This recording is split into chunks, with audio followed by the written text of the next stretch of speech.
안녕하세요. 체리올라스입니다. 오늘은 해외 구매 대행 시작 전에 많이들 여쭤봐 주시는 질문이 있는데요. 바로 소자본 창업이 가능한 사업이라던데 초기 자본은 어느 정도 필요한가요? 예요. 정답은 돈이 조금만 있어도 가능하다 입니다. 돈이 정말 조금만 있어도 시작할 수 있는 유일한 사업인 것은 맞지만 초기 자본금이 많다면 당연히 더 빠르게 많이 벌 수 있겠죠. 해외 구매 대행 사업을 알아보시는 거라면 분명 다양한 부업을 알아보고 계실 텐데 카페, 소품샵 등 창업을 할 경우에는 보증금, 인테리어, 월세, 전세 등등 최소 몇 천만 원은 있어야 시작이 가능하죠. 또한 이런 사업의 경우에는 잘 안 될 경우에는 초기 투자금조차 회수를 못하는 경우가 발생합니다. 저 역시 동대문 사입을 했던 경험이 있는데요. 처음부터 의류를 사입해야 되는 비용, 새벽에 이동하는 할증 붙은 택시 비용, 그리고 촬영해야 하니까 촬영 장소 등 수익을 얻기도 전에 이미 지출되는 비용이 너무나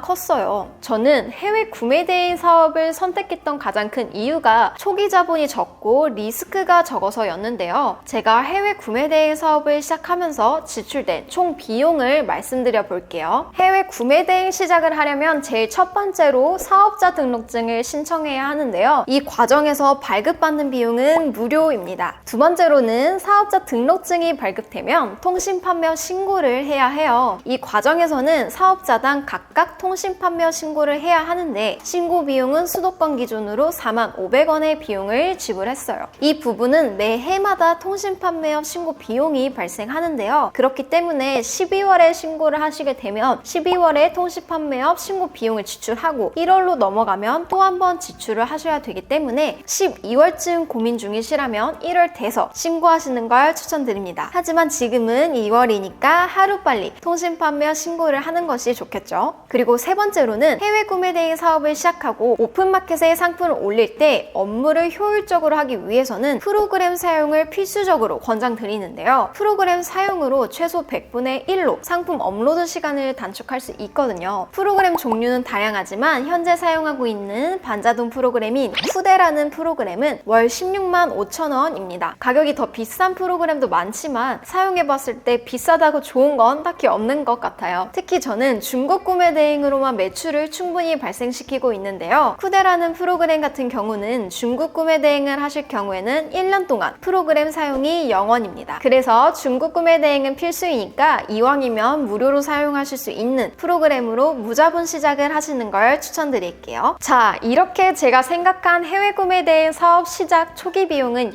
여기까지인데요. 생각보다 지출되는 부분이 정말 없으셔서 놀라시진 않으셨나요? 다 합쳐도 100만 원이 안 되는 창업 비용입니다. 이 외의 비용은 매출을 얼마나 내는지에 따라서 각각 달라질 수 있는데요. 해외 구매 대행은 소비자가 저희 오픈마켓에서 상품을 구매하게 되면 저희는 저희 카드로 해외 판매자에게 주문을 해서 소비자에게 바로 보내주는 시스템이에요. 마켓 정산의 경우는 해외에서 배송이 되는 특성으로 최소 배송일이 평균 12일에서 15일 정도 소요되는데요. 그럼 예를 들어보면 소비자가 저희 오픈마켓에 올라온 100만 원짜리 상품을 결제를 했습니다. 상품 원가는 50만 원이라고 해볼게요. 그럼 저희는 해외 판매자에게 50만 원을 저희 카드로 결제를 하고 상품을 검수 후에 한국으로 보내주는 배송 대행지로 상품을 보내게 되겠죠. 그러면 배송 대행지에서 상품을 검수해주고 꼼꼼하게 포장 후에 한국으로 보내주는 택배 비용이 최소 5,500원부터 시작인데요. 만원이라고 한번 가정해 보겠습니다. 그러면 만원도 저희 카드로 결제를 미리 하는 거겠죠. 그러면 이 물건이 주문 후에 소비자에게 12일이 지나서 도착했다고 가정해 보면 대표님들은 배송된 상품을 받으시면 구매 확정을 누르시나요? 대부분의 사람들은 잘 안 누르겠죠. 그렇기 때문에 자동 구매 확정이 되는 기간까지 약 일주일 정도 소요됩니다. 여기서 마켓마다 다르지만 정산 주기라는 게 있는데요. 네이버 스마트 스토어의 경우는 정산이 빠른 편이지만 쿠팡의 경우는 전체 금액을 정산받는데 구매 확정일로부터 2달 정도 걸린다고 생각을 하거든요. 그러면 마켓 수수료 10% 정도라고 생각을 하고 수수료까지 주까지 제외한 나머지 전액을 저희가 최종 정산받는 날은 한 달 반, 2달 후 정도 되어서야 정산을 받겠죠. 따라서 매출이 잘 나오시는 분들은 사실 시드머니가 필요합니다. 혹은 자금 회전이 잘 안 되시는 분들은 스마트 스토어 빠른 정산 시스템이 있으니까요. 그런 부분들 잘 이용하시는 것도 방법이 되실 거예요. 그래서 대표님들 상황에 맞춰서 업무를 보시면 될 것 같습니다. 사실 매출이 계속해서 상승하신다면 돈을 벌고 있는 게 맞나? 라는 생각이 드실 거예요. 마켓 정산을 받기도 전에 결제해야 할 카드 금액은 계속 늘어나기 때문이겠죠. 그래서 이 경우는 정말 매출이 잘 일어나고 수익이 좋다는 건데 마음은 불안해집니다. 그래서 셀러들 사이에서는 돈맥경화라고들 많이 말씀하시는데요. 그럼 언제부터 계좌에 돈이 쌓이기 시작할까요? 제 생각에는 매출이 증가하지 않고 유지되는 기간이 한 3달 정도 지나는 시점에서 돈이 쌓이고 있구나 라는 생각이 드실 거라고 생각합니다. 자, 어떠신가요? 돈이 없으면 많이 못 번다니까 난 또 못하겠다, 난 안 해야겠다 생각하고 계시진 않으신가요? 화폐 가치는 점점 떨어지고 있는데 통장에 넣어두기만 하면 사실 계속해서 하락하는 그래프가 생성되고 있는 길이라고 생각하거든요. 그래서 적은 시드머니를 가지고도 가장 돈을 빠르고 쉽고 안전하게 벌 수 있는 루트는 바로 해외 구매 대행 사업이라고 생각합니다. 창고에 쌓아두고 판매하는 것이 아니니 장소 제약도 없고요. 안 팔려서 떠안아야 되는 리스크도 없습니다. 또 노트북만 있으면 원하는 장소에서 업무를 볼 수 있고요. 더 나아가서는 자동화 시스템이 가능한 사업이기 때문에 TPO까지 완벽한 사업이라고 생각합니다. 대표님들도 무자본 혹은 적은 비용으로 수익을 창출하실 수 있는 방법을 찾고 계시다면 하루빨리 도전해보시는 걸 추천드립니다. 언제나 체리블라썸이 대표님들을 응원합니다. 감사합니다.